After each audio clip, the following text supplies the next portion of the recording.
शीघ्र आसुथिबा परित्राणकर्ता प्रभु जीशु ख्रीष्टଙ୍କ नामରେ ସମସ୍ତଙ୍କୁ नमस्कार। आज बहुमूल्य समय पाई मु परमेश्वर को धन्यवाद दिए। मु आशा करे आपण माने मध्य प्रभु जीशु ख्रीष्टଙ୍କ अनुग्रह रे भलरे थिबे।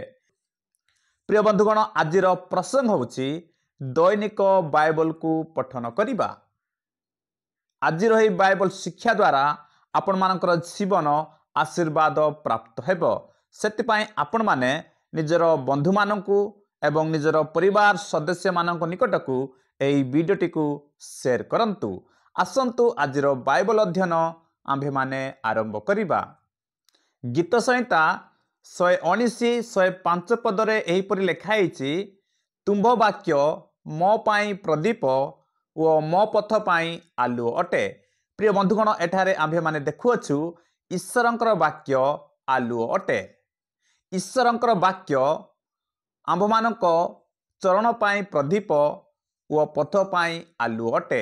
प्रिय बंधुगण, 2024 वर्ष जदि आपण माने दैनिक बाइबल को पठन करिवे बा परमेश्वरंक वाक्य को अध्ययन करिवे, ताहाले परमेश्वरंक वाक्य आपण मानक चरण पाई प्रदीप ओ पथ पाई आलुओ हेबो। एब्री अध्याय 4:12 पद। कारण ईश्वरंकर वाक्य जीवंत ओ कार्य साधक, पुणी दीदार खड़गटारू तीक्ष्णतर, आउ प्राण ओ आत्मा ग्रंथि ओ मज्जार विच्छेद पर्यंत परिभेदक एवं हृदयर चिंता ओ भावर शुष्क विचार कटे। प्रिय बंधुगण, ईश्वरंकर वाक्य जीवंत अटे। जदि आंभे माने ईश्वरंकर वाक्य पढ़िबा ताहले जीवन प्राप्त हेबा। जे कहीं परमेश्वरंक वाक्य को अध्ययन करे, परमेश्वरंक वाक्य को पठन करे, से जीवन प्राप्त हेबो। प्रिय बंधुगण, परमेश्वरंकर वाक्य कार्य साधक अटे। जिसाय अध्याय 40:8 पद। तृण शुष्क होई जाए, पुष्प मलिन हुए, मात्र आंभमानक परमेश्वरंक वाक्य अनंत काल स्थायी। प्रिय बंधुगण, परमेश्वरंकर वाक्य अनंत काल स्थायी अटे। तृण शुष्क होई जाए, पुष्प मलिन हुए, मात्र आंभमानक परमेश्वरंक वाक्य अनंत काल स्थायी अटे। प्रिय बंधुगण, एई वाक्य कदापि शेष हेबो नाही। परमेश्वरंकर वाक्य अनंत काल स्थायी अटे। जदि आंभे माने परमेश्वरंक वाक्य पढ़िबा, से वाक्य द्वारा परमेश्वर आंभमानकु आशीर्वाद करिवे। परमेश्वरंकर आशीर्वाद प्राप्त होई आंभे माने परमेश्वरंकर गौरव महिमा करि परिबा।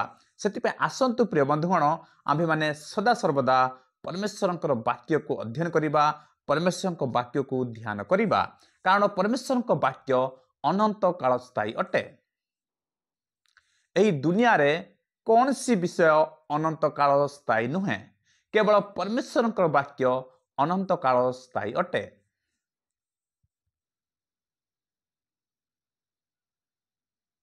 मार्क अध्याय 13:31 पद। आकाश ओ पृथ्वी लोप पाइब, मात्र मोहर वाक्य समूह लोप पाइब नाही। प्रिय बंधुगण, आकाश ओ पृथ्वी नष्ट हेबो, आकाश ओ पृथ्वी लोप पाइब, मात्र परमेश्वरंकर वाक्य समूह कदापि लोप पाइब नाही। सेतिपाई से वाक्य को आंभमानकु ग्रहण करिबा आवश्यक अटे। सेतिपाई परमेश्वरक वाक्य को आंभमानक हृदय रे संचय करिबा आवश्यक अटे। जदि परमेश्वरक वाक्य को आंभमानक हृदय रे संचय करिबा, ताहाले आंभेमाने मध्य जीवन प्राप्त हेबा, आंभेमाने मध्य केबे लोप पाइबा नाही। प्रथम थिमोथी अध्याय 4:13 पद। मु न जीवा पर्यंत शास्त्र पाठ, उपदेश और शिक्षादान रे मनोयोग कर। प्रिय बंधुगण, एठारे पाउल थिमोथी को कहउछंती, मु न जीवा पर्यंत शास्त्र पाठ, उपदेश और शिक्षादान रे मनोयोग कर। एठारे पाउल थिमोथी को ईश्वरंकर वाक्य को पठन करबा निमंते बा अध्ययन करबा निमंते उपदेश देउछंती।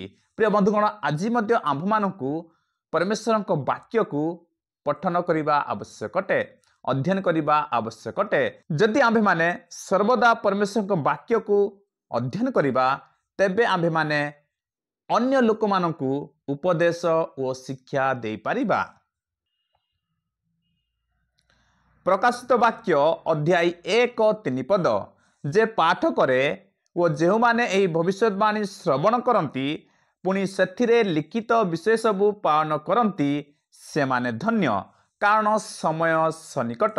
प्रिय बंधुगण, प्रभु जीशु ख्रीष्टंकर द्वितीय आगमन हेबार समय सन्निकट हो जाय अछि।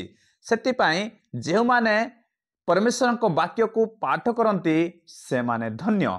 जेहु माने परमेश्वर भविष्यवाणी को श्रवण करती वाक्य को शुणती से माने धन्य।